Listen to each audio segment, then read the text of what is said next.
Job 8. Then answered Bildad the Shuhite, and said, How long wilt thou speak these things? And how long shall the words of thy mouth be like a strong wind? Doth God pervert judgment, or doth the Almighty pervert justice? If thy children have sinned against him, and he have cast them away for their transgression, if thou wouldst seek unto God betimes, and make thy supplication to the Almighty, if thou wert pure and upright, surely now he would awake for thee, and make the habitation of thy righteousness prosperous.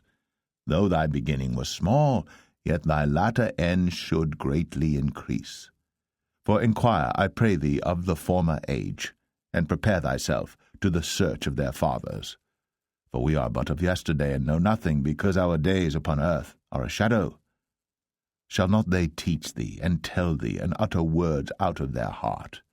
Can the rush grow up without mire? Can the flag grow without water?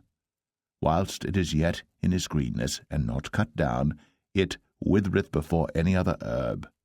So are the paths of all that forget God, and the hypocrite's hope shall perish. Whose hope shall be cut off, and whose trust shall be a spider's web? He shall lean upon his house, but it shall not stand. He shall hold it fast, but it shall not endure. He is green before the sun, and his branch shooteth forth in his garden. His roots are wrapped about the heap, and seeth the place of stones. If he destroy him from his place, then it shall deny him, saying, I have not seen thee. Behold, this is the joy of his way, and out of the earth shall others grow. Behold, God will not cast away a perfect man, neither will he help the evildoers, till he fill thy mouth with laughing, and thy lips with rejoicing.